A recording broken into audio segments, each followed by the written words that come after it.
기도드리겠습니다. 영광과 존귀, 찬양을 기뻐 받으시는 전능하신 하나님, 오늘 거룩한 주일을 우리에게 주시고 우리의 발걸음을 이 예배의 자리에 인도하심을 감사합니다. 이 시간 우리가 마음문 열고 주께 예배드리오니 주님 홀로 영광만 받아주시고 우리에게는 위로와 감사 그리고 기쁨과 소망의 시간 되게 하여 주시옵소서. 지난 한 주간 우리의 허물과 잘못한 것 깨닫고 이 시간 겸손한 마음으로 주님께 엎드리니 주님 우리의 낙심하고 온갖 심령을 싸매시고 말씀으로 치유하여 주시옵소서. 또한 우리의 연약함을 아시사 이 시간 주의 종 목사님을 통하여 주시는 말씀으로 소망을 찾게 하여 주시옵시고 하나님의 뜻을 온전히 깨달아서 우리의 믿음을 회복하고 이제는 결코 어두운 데로 다니지 않고 주 안에서 찬송과 감사로 사는 삶이 되게 하여 주시옵소서. 아버지 하나님, 시대가 어둡고 혼란한 세상에 믿음 있는 자를 더욱 찾으시는 하나님, 우리가 더욱 기도하고 간구할 수 있도록 우리 하나님 도와주시옵소서.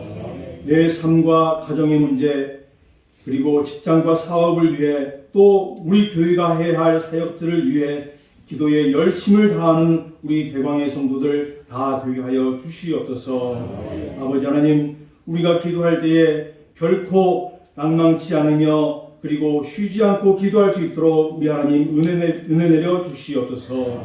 특별히 우리와 우리 권속 중에 질병과 고통으로 어려움을 겪는 이들을 주님 돌아봐 주시옵시고 주의 능력으로 곧 낫게 되는 역사가 있게 하여 주시옵소서. 고난주간이 시작되는 이 주일, 주님의 고난을 기억하고 나를 되돌아보는 귀한 한 주간 되기를 기도합니다.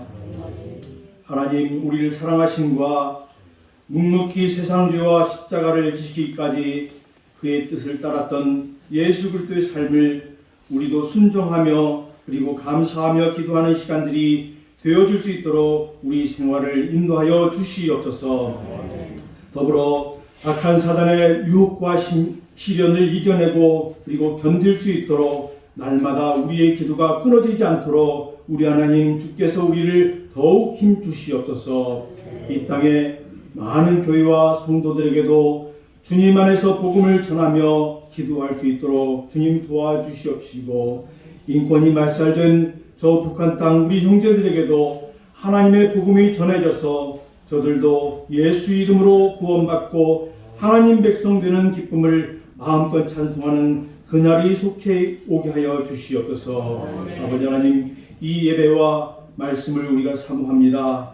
말씀 가운데 은혜 주시기를 원하오며 찬송하는 성가대와 그리고 예배를 준비하는 여러 손길과 그리고 교육기관에서 섬기는 일들을 주님 기억하여 주시며 그 수고를 기뻐 받아 주시옵소서. 이 한 날 복된 주일 되기를 기도드리오며 예수님 거룩하신 이름으로 간절히 기도하옵나이다. 아멘.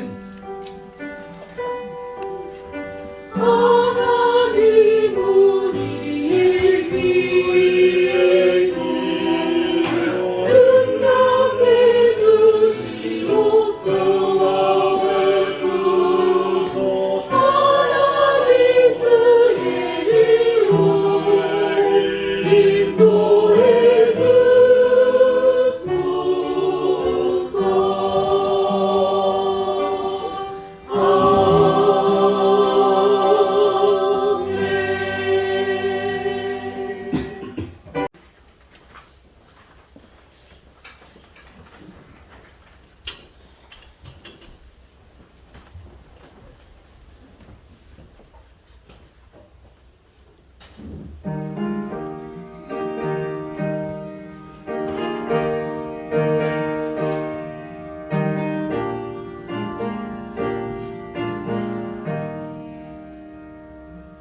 주의 주시옵고 믿음 얻기 위해 먼저 성과 기도해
주량하여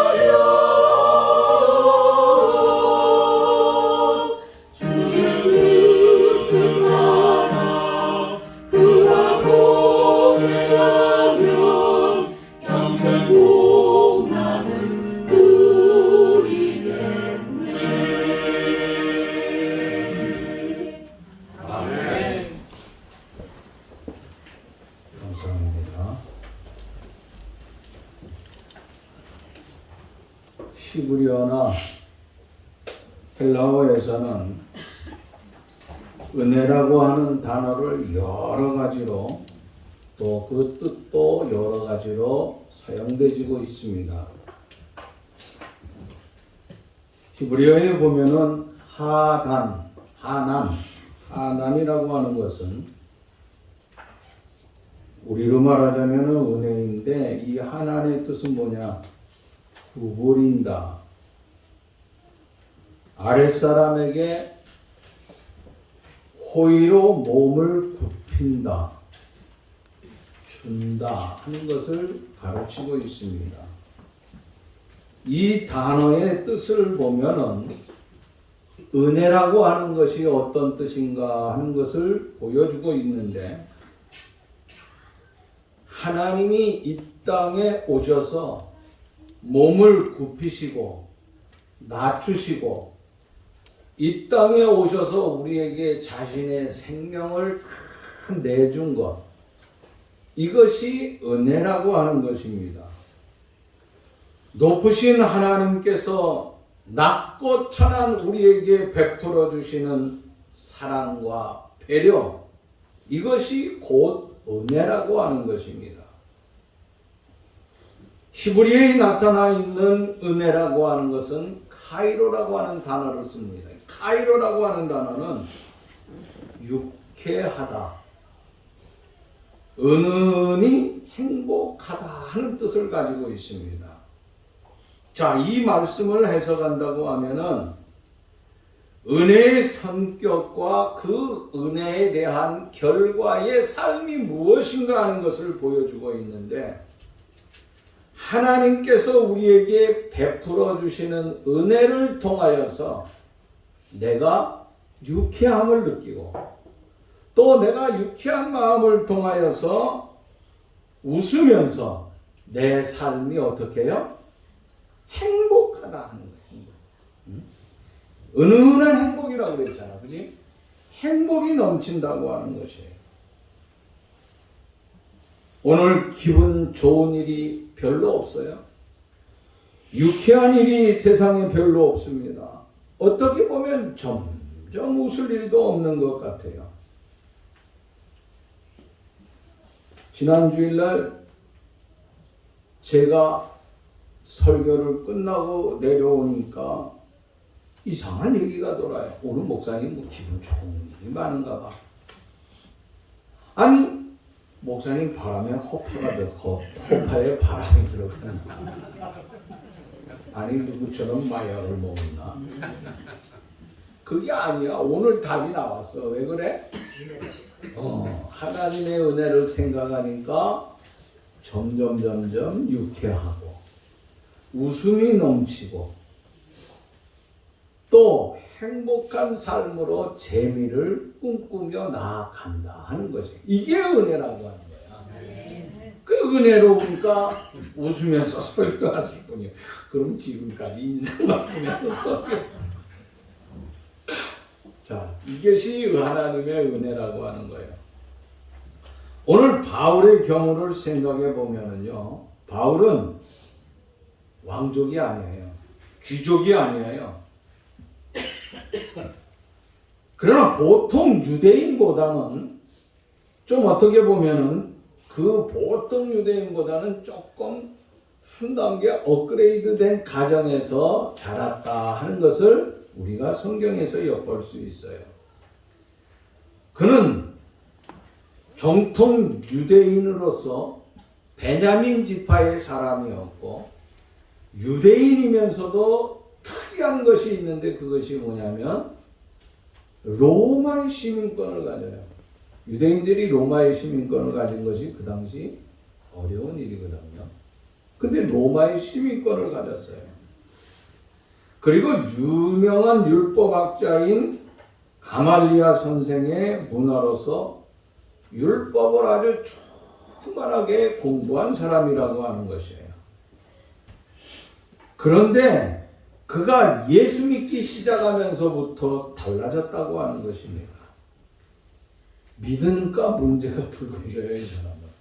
믿기 전까지만 해도 세상에는요, 어떻게 보면은요, 10%뿐이 안 되는, 10%도 안 되는 초인류 환경에서 살 수뿐이 없는 입장인데, 예수 믿으면서 완전히 인생으로 얘기하면 곤두박질을 쳤다고 하는 거예요. 유대인들이 그를 죽이려고 늘 덤벼듭니다. 먹고 사는 문제가 얼마나 힘든지 모릅니다. 육체는 만성병이 걸려가지고 언제나 이 병으로 위협을 당하고 있다고 하는 것입니다. 많은 사람들이 얘기하죠. 예수 믿으면 아니 복받고 성공한다고 하는데 이게 어떻게 된 일이냐. 바울은 세상적으로 복받고 성공한 것이 아니라 그 반대라고 하는 것이에요. 아니 예수 믿으면은 병들고 실패하고 고통하는 일이 없다고 하는 줄 알았는데 이게 어떻게 된 일이냐 이거지요. 그래서 바울은 오히려 성경하고 반대적인 것이 아닌가 하는 얘기를 하는 사람들도 있어요. 그러나 우리가 알아야 됩니다. 그의 대답이라고 하는 것은 무엇입니까? 성경이 말하는 축복이라고 하는 것은 건강과 성공만을 이야기하는 것이 아니라고 하는 것입니다. 내 영혼이 잘됨 같이 하고 말씀하고 있어요. 영혼의 건강한 삶이에요. 영혼이 잘 된다고 하는 것입니다. 다시 말하자면은 구원을 받고 내가 하나님의 자녀가 되었다고 하는 것, 이것이 가장 아름다운 큰 축복이라고 하는 것이에요. 그래서 이것을 통하여서 어떻게 되느냐? 내 영혼이 잘된 같이, 그 다음에 뭐예요? 범사가 잘 되고 강건하고 모든 것이 다 일. 그러니까 먼저 축복이 뭐예요? 영혼이다 이거예요. 영혼. 그 바울은 이 영혼에 대한 삶을 생각하지 아니할 수 없다고 하는 거예요. 두 번째는요, 예수 믿으면 예수 믿어도 죽고 예수 안 믿어도 죽고요. 예수 믿는 사람도 병들어요. 예수 안 믿어도 병이 들고. 그러나 문제가 있습니다. 여기 차이점이 있다고 하는 것이에요. 그 차이점 다른 것이 무엇이냐 하는 거예요. 믿음이 있는 사람은 실패하고 또 고통을 당하고 절망을 당하고 또 질병이 온다 할지라도 이것을 어떻게 하느냐? 낙심하고 좌절하는 것이 아니라 긍정적으로 수용한다고 하는 거예요. 그러면서 하나님께서 이 일을 통하여서 내게 무엇인가의 뜻이 있고 하나님의 뜻이 있을 뿐만 아니라 하나님께서는 이 모든 것을 해결해 주실 줄 믿습니다 하는 거예요. 그러면서 주님 앞에 맡기고 주님을 의지한다고 하는 거예요. 그러면 하나님께서 나를 어떻게 해요? 지난 날보다도 욕과 같이 더 아름답게 회복시켜 주신다고 하는 거예요. 그러나 예수 믿지 아니하는 사람은 어떻게 합니까? 믿음이 없으니까 실패하고 내 어떤 엄청난 질병이 오고 고통이 올 적에 어떻게 됩니까? 이것은 내 인생의 종말이다. 내 이제 끝났다고 하는 거예요. 거기서 인생의 종점이라고 생각하지 아니할 수 없다고 하는 거예요. 우리가 바울이 그 로마로 이송되어 가죠. 알렉산드리아 산적에 배를 타고 가는데 그때 배 안에는 군인도 있고 사업가도 있고 여행하는 사람도 있고 엔지니어 소위 기술자들도 있었습니다. 그 당시 이 알렉산드리아에는 276명이라고 하는 사람이 배를 타고 항해해요. 여러분 그 당시요. 그 초대교회 그 당시에 생각해 보세요. 276명의 배에 탔다. 지금 말하자면 항공모함 탄 거라고 생각하면 되는 거예요. 어마어마한 거예요. 어마어마한 거. 뭐 조그마한 거 가지고 그냥 동네에서 왔다 갔다 하는 정도였는데 이건 어마어마한 배를 탔어요. 이렇게 어마어마한 배를 탔는데 이 276명이 상선한 큰 배가 풍랑을 만났어요. 이 풍랑을 만났을 적에 그 사람들 나름대로 엄청난 수고를 했어요. 야, 어떻게 하면 우리가 여기서 살아날 수 있을까? 이 배가 이렇게 다가 다 여기서 빠져서 죽겠구나 하고 거기 있는 건 막 그냥 막 무역하려고 하는 것까지도 다 버린다고 하는 거예요. 아이고 난리가 났어요. 난리가 났어.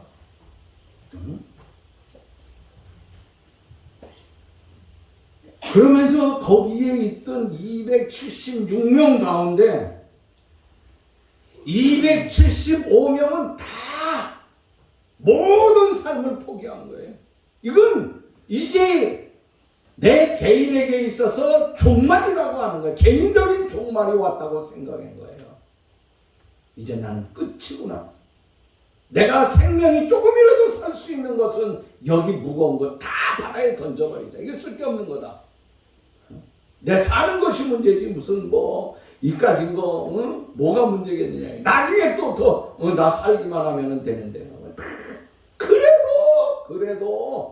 그래도 배가 막 그냥 엄청나게 흔들리고 결국은 파산하는 거예요. 이렇게 276명이 타고 있는데 275명은 모두 다 절망 가운데 삶을 포기하고 말았어요. 근데 그 가운데 딱 한 사람 바울만은 이 엄청난 위기 속에서 절망하지 아니하고 자기의 삶을 포기하지 않았다고 하는 거죠. 그러면 바울이 그때의 상황을 잘못 판단했기 때문입니까? 바울이 한 번도 배를 타보지 아니하고 아니 그가 거기서 자살하기로 작정했기 때문에 그는 그와 같은 행동을 했을까요? 아니라고 하는 것이에요. 단 한 가지 이유가 있다고 하는 것이에요. 그것이 뭡니까? 나는 나와 함께 하시는 그 하나님을 믿는다. 내가 로마에 가서 이 복음을 증거하지 않으면 안 된다고 하는 거예요. 로마에 가서 복음이 증거될 적에 그 로마를 통하여서 온 세계에 복음이 전파된다고 하는 이 확신, 이것이 흔들리지 아니하고 있었다고 하는 거예요. 그래서 하나님께서 반드시 우리를 지켜주신다고 하는 거예요. 나는 내게 하신 그 말씀을 나는 하나님을 그대로 믿는다고 하는 신앙의 고백이 있었기 때문이라고 하는 것입니다. 276명이 함께 바다를 보았습니다. 그러나 대부분 99.999%는 절망하였다고 하는 것입니다. 그러나 그 가운데 0.001% 바울은 어떻게 했습니까? 희망을 보았습니다. 하나님의 놀라운 구원을 보았다고 하는 것입니다. 바로 여기에 믿음이 있는 사람과 믿음이 없는 사람들의 차이점을 볼 수 있다고 하는 것입니다. 바울이 겪은 고통이라고 하는 것은 상상을 초월합니다. 그 중에서 뺄 수 없는 것들을 본다고 하면은 고통은 여기 뭐라 그랬습니까? 7절 말씀 보면은 중간에 내 육체의 뭐요? 가시, 육체의 가시라고 했어요. 그런데 여기 이 성경이 번역되기 전에 성경은 한글말로 뭐라냐? 내 찌르는 가시, 내 육체를 찌르는 가시라고 했어요. 야, 찌르는 가시 얼마나 힘들겠습니까? 여러분, 하는 거 우리가 그냥 어떻게 나무 하나 만지다가요, 그 나무에 조그만한 거런데 어디 들어갔는지 모르는데 들어가면 그냥 막 죽겠다고 번쩍번쩍 뛰는 거거든요. 야, 이거 어떻게 하면 좋아요? 그런데 그 고통은요, 냅두면 돼요, 여러분. 시간이 지나면 언젠가는 빠져요. 목사님, 그런 소리 하지 마세요. 목사님도 한번 해보세요. 다 해봤어요. 육체의 질병, 찌르는 고통이 있었다고 하는 거예요. 성경학자들은요, 바울이 어렸을 적부터 허약자인가? 아니라고 하는 거예요. 굉장히 좋은 환경에서 자랐기 때문에 건강, 육체도 건강하고 정신도 건강하고 대단한 사람이라고 하는 거예요. 그런데 그 육체라고 하는 것이 전도자의 길을 걸으면서 시달리기 시작했습니다. 그래서 육신이 약해졌다고 하는 것입니다. 전도자의 길을 갈다가 보니까 굶고 헐벗고 잠자리요. 어느 날 갑자기 날 죽인다고 보니까 자다가 일어나서 빨리 도망가야 되는 거예요. 아덴에 가서는 유명한 철학자들 수많은 사람들이 모여서 야, 바울이 그때 거기 전도하러 갔다가 신났어요. 처음에 보면 나하고 인간이 똑같은 것들이 있네. 이 대화가 된다 이거예요. 근데 시간이 지나면서 이게 말이 끝나지 않은 거예요. 너무 똑똑하고 너무 훌륭하고 철학적이다가 보니까 계속 극과 극으로 나가는 거야. 야, 처음에는 기뻐하고 즐거워하고 수준이 맞는 줄 알았는데 전혀 달라요. 전혀. 아는 거는 맞는데 믿지를 않는다고 하는 거예요. 이 인간들이. 그래서 탈탈 털어버리고 간 것이 어디예요? 오늘 뭐 봤어요? 고린도예요. 고린도. 아유, 고린도에 오니까 이게 냄새가 나는 거예요. 부패하고 더럽고 이 인간적으로 타락한 거 이건 상상을 초월하는 거예요. 이 인간. 야, 여기저기 다니면서 데살로니카에 있다가 또 도망을 어디로 갑니까? 베레아로 도망가죠. 야, 그때마다 간밤에 잠도 제대로 못 자고 자기 때를 죽이려고 오는 율법주의자들이 많이 있어요.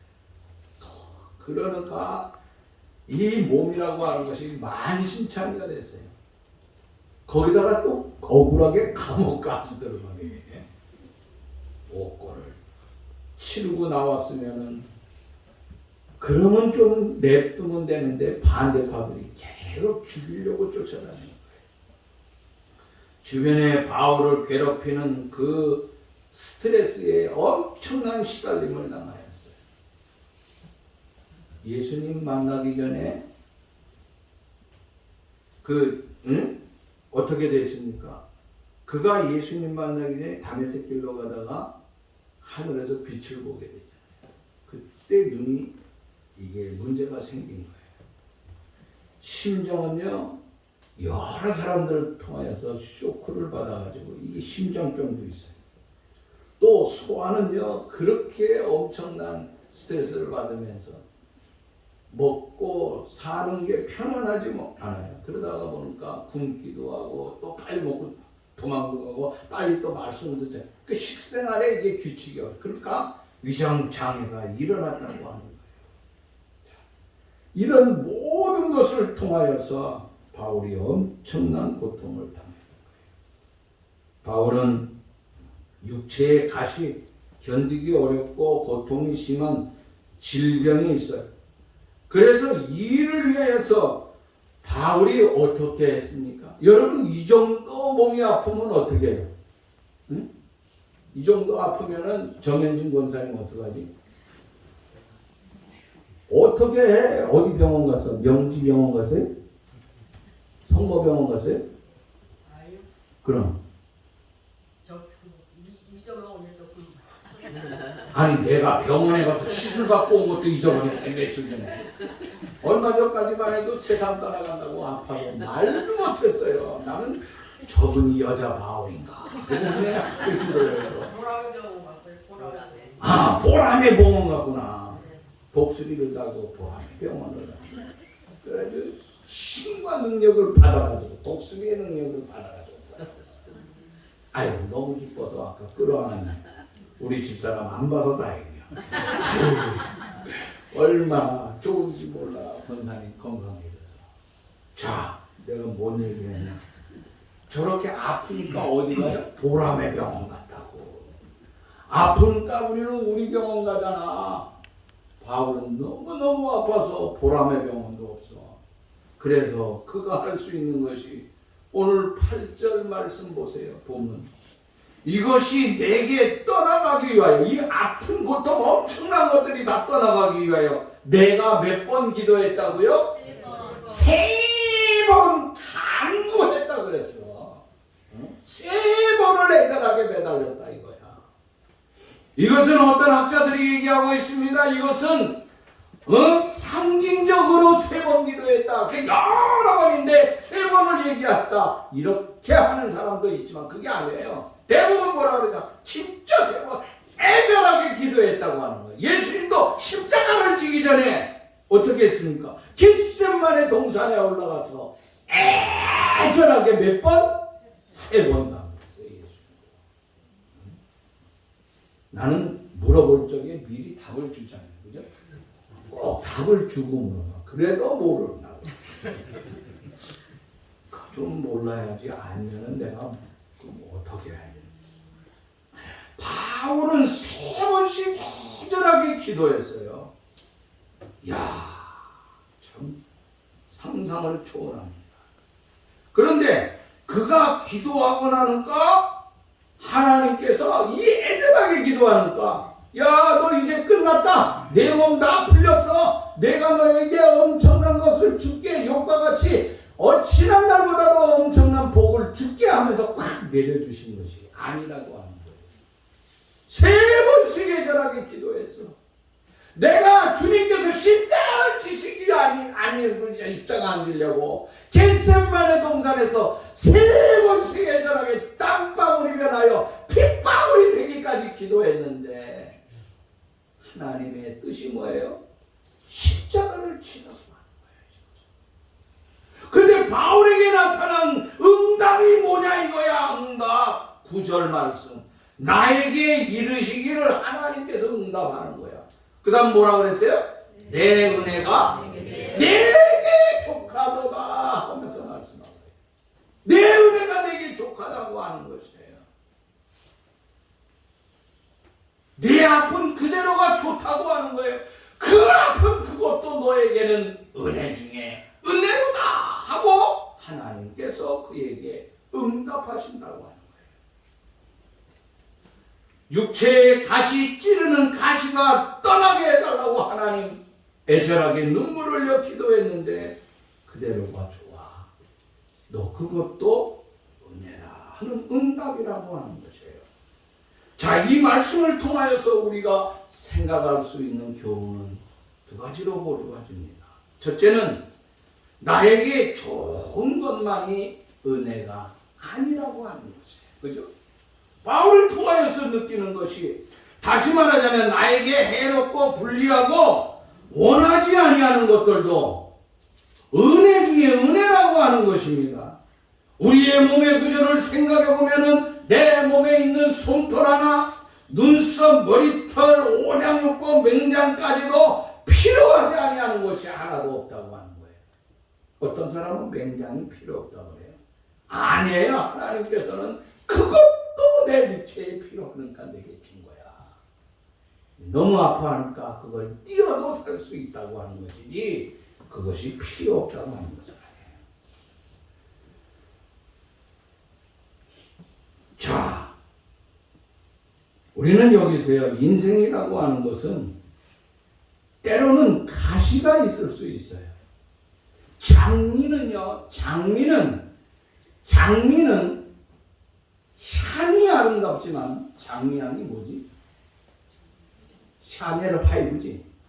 샤넬 파이브. 이 장미향이라고 해요. 장미는 뭐라고 그랬지? 향기가 있다고 그랬어요. 향기가 장미는 아름다운데 향기가 있는 장미는 가시가 없으면 향기가 없다. 가시 때문에 향기가 있다고 하는 거야. 가시. 장미의 역할은 뭐예요? 가시라고 하는 거예요. 가시가 없으면 향기가 없는 거예요. 인생이라는 것도 마찬가지라고 하는 거예요. 때로는 내게 가시를 통하여서 그 가시 때문에 내 삶이 어떻게 해요? 향기가 난다. 그 가시로 인하여서 그 인간이 어떻게 돼요? 옛날에 뻣뻣했던 인간이 그 가시를 통하여서 머리를 숙이게 돼요.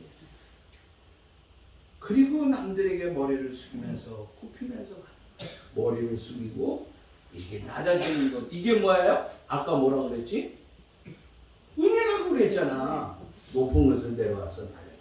이게 은혜라 이거야. 그러니까 겸손하게 되는 것, 이거 은혜라고 하는 거예요. 바울은 가시가 찌르고 아팠습니다. 그래서 가시를 제거해 달라고 해준하게 3번씩 얼마나 기도했을까요? 아마 밤새도록 기도했을 것 같아요. 그런데 내게 족하다고 하는 거예요. 이 말은 가시도 은혜고 실패도 은혜고 절망도 은혜고 십자가도 은혜인 줄 믿습니다. 자, 또 하나는 이것은 하나님이 주신 것은 다 만족한 은혜라고 하는 것입니다. 그래서 여기 뭐랍니까? 내 은혜가 내게 족하다 그랬어요. 족하다고 하는 건 뭡니까? 넉넉하다, 만족하다, 흘러 넘친다, 잘못이 없다고 하는 거예요. 응? 하나님은 우리 아버지입니다. 나는 하나님의 자녀라고 하는 것이에요. 그래서 누가복음 11장 11절로 13절 말씀 보면 이런 말씀이 있습니다. 너희 중에 아버지는 저로서 누가 아들이 생선을 달라 하는데 생선 대신에 뱀을 주며 알을 달라 하는데 전갈을 주겠느냐?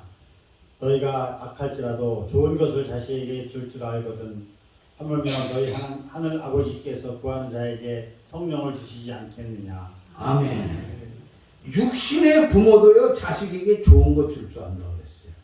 부모는요 헐벗고 굶주려도 자식을 잘 입혀주려고 합니다. 잘 먹이려고 그래요. 이거 하지 않으면 부모가 어디 있겠느냐 하는 거예요. 피땀 흘려 돈 벌어서 자기 자식을 키웠습니다. 가르쳤습니다. 뒷바라지를 다 해줬어요.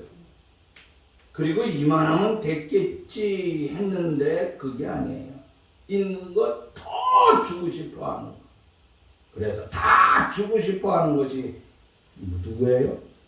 부모라고 하는. 부모는 자꾸 주고 싶어 하는.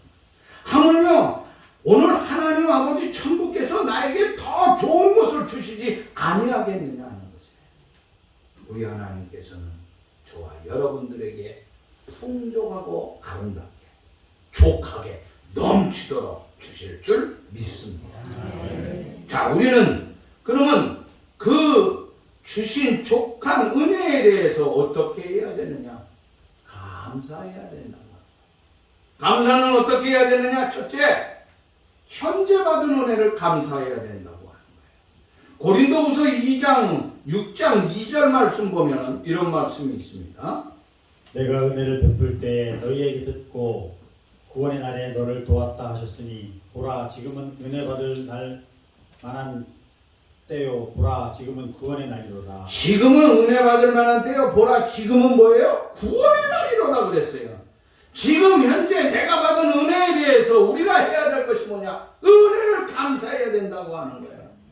그리고 어떤 은혜든지 하나님이 오늘 나에게 주신 은혜이기 때문에 이 은혜를 하나님 앞에 감사할 수 있는 우리의 삶이 되어야 된다. 또 하나는요, 현상적인 은혜에 대해서 감사하다. 현상적인 은혜는 뭐냐면은 현상에서 드러나는 은혜를 말하고 있어요. 내 눈으로 보는 은혜, 내가 체험한 은혜라고 하는 거예요. 물론 우리가요,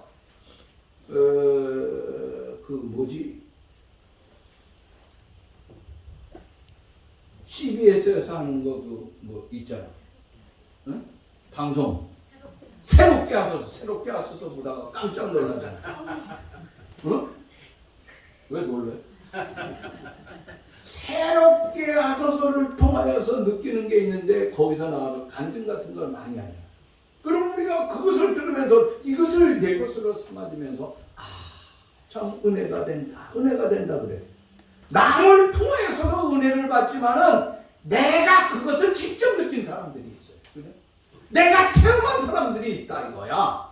그 체험했을 적에 내가 받은 은혜, 내가 듣고 보고 느끼고 체험한 그 모든 것, 이게 은혜라고 하는 줄 알고 우리도 거기에 대해서 어떻게 해요? 감사를 드려야 된다고 하는 거예요. 그리고 그 감사는 어떻게 해요? 세 번째는 현장에서 바로 감사하는 삶이에요. 받은 바 은혜에 대해서 감사하는 삶. 어떤 사람? 아이, 두고두고 감사하지. 난 내년에 감사하면 돼. 뭐 어떻게 돼서 감사? 아닙니다. 감사는 외상도 없어. 활구도 없어. 은혜 받을 적에 즉각 그 자리에서 하나님 앞에 감사 드릴 수 있는 삶이 될 수 있기를 바라는 것입니다. 자, 이제 우리는 고난주간을 지내면서 바울이 드린 기도, 그 받은 응답을 통하여서 우리가 이제 결론을 한번 생각해 본다고 하면은, 내가 원하는 응답과 하나님이 원하는 응답이 같지 않을 수가 있다. 그죠? 다르다고 하는 거예요. 다시 말하자면은 하나님이 가진 시간표와 내 시간표, 나는 내 시간표대로 살지만은 하나님의 시간표가 있어요. 하나님의 시간과 내 시간, 하나님의 계획과 내 계획은 동일하지 아니할 수 있다고 하는 거예요. 그래서 베드로는 베드로후서 3장 8절 말씀 보니까 이런 말을 했습니다. 사랑하는 자들아, 주께는 하루가 천년 같고 천년이 하루 같다는 이 한 가지를 잊지 말라. 아멘. 하루가 천년 같고 천년이 하루 같다고 하는 거예요. 내가 원하는 응답이 아니라 할지라도 우리가 내가 원하는 응답이 아니면은 뭐라 그래요? 반항하려고 그래요. 이거 항구하려고 그래요. 이건 뭐예요? 신성모독이에요. 미안하지만. 사랑하는 여러분들이요, 우리는 우리가 해야 될 고백이 있다고 하는 것입니다. 우리가 진정으로 하나님 앞에 해야 될 고백 딱 한 가지예요. 그것이 뭐예요? 내게 주신 은혜가 내가 족하더라고요. 주신 은혜가 족한 줄 알고 하나님 앞에 감사와 영광을 돌릴 수 있는 우리 삶이 될 수 있기를 바랍니다. 시대를 보세요. 불신, 불만, 불협화음이 얼마나 많은지. 지난주에 설교하면서 하나님과 화합하면서 약간의 음악을 하는 불협화음이 있을 때 아름답다고 그랬어요. 그 한두 번이지 계속 하면 어떻게 해요? 시끄러운 거야. 오늘 우리 시대는 너무너무 길어. 큰일 났습니다. 오늘 우리는 어떻게 해야 됩니까? 이런 시대에 감사와 격려와 칭찬이 완전히 실종돼 버린 시대를 살아가고 있어요. 그러나 나 하나만이라도 하나님 앞에 우리는 감사합시다. 하나님의 크신 은혜 엄청나게 놀라운데 조그마한 것이라도 감사. 그 은혜를 버리지 아니하고 늘 감사로 영광을 돌리며 신실하게 살아갈 수 있는 우리의 소중한 삶들이 될 수 있기를 간절히 바랍니다. 하나님 감사합니다. 주신 말씀을 통하여 하나님 앞에 늘 감사와 영광과 존귀를 돌림에 부족함이 없도록 은총을 허락하여 주옵소서. 내 은혜가 내게 족하다 하는 말씀을 통하여 늘 감사, 늘 소중하게 여기며 감사를 통하여 영광이 넘치는 대방의 모든 가족들 다 되게 해 주옵소서. 예수님의 이름으로 기도합니다.